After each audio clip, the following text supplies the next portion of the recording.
खुलुमबाय गोजोन फुंबिलिनि गासिबो बडलेण्ड बुब्लिनि अनसायगिरिफोरखौ बरायग्रोबाय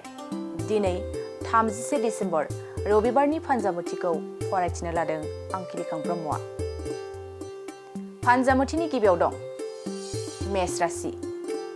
माबा मोनसे बिबान मोननो हागौ साननाया जाफुंगोन मोजां सान जागोन वृष राशि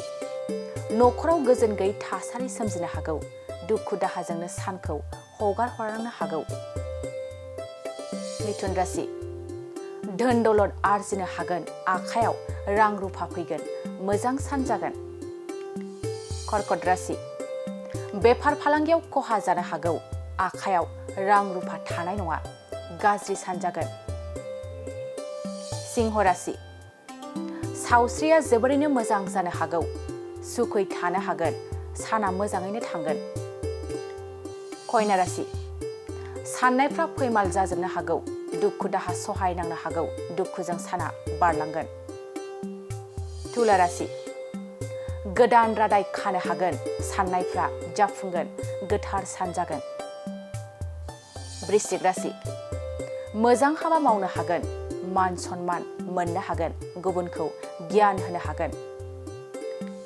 धनु राशि बरादा जोबोरैनो गाज्रि जानो हागौ साननाया फेलें जागोन गोसोआ दुखु जागोन मकर राशि थांखिफ्रा फैमाल जानो हागौ हास्थायनाया जाफुंनाय नङा गाज्रि सान कुम्भ राशि मोजां हाबा मावना मान मोननो हागोन बयजोंबो बाख्नायजागोन मोजां सान मीन राशि मोजां रादाब फैनो हागौ गोसोखौ रंजानाय मोनगोन मोजां सान जागोन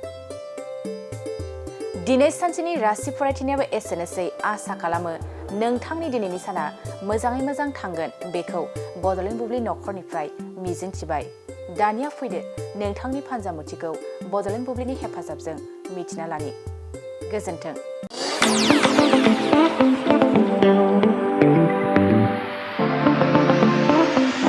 सानाय सुनाय बेरामनि जेंनायाव गोग्लैना थानायफोरनि थाखाय गोजोनथाव खौरां गावनि देहानि सानाय सुनायखौ लानानै दुखुआव थानो गोनां गैला जुदि नोंथाङा सानाय सुनाय दंब्ला जिंगासिनांगौनि गोनांथि गैया नंगौ चिरां जिल्लानि बेंटल गेट चापागुरियाव थानाय एसआइ निउर'थेरापि सेन्टाराव नोंथाङा गोरलैयैनो देहानि सानाय सुनायखौ फाहामथाय लानो हागोन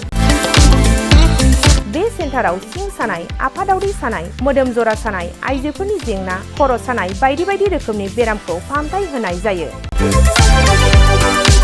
बे एसआइ निउर'थेरापि सेन्टाराव बेरामिया थानानै फाहामथाय लानो हानायनिबो सुबिदा दङ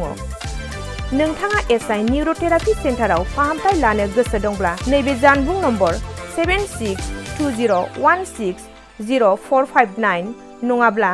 9476977956 आव थोंजों सुलाद लानो हागोन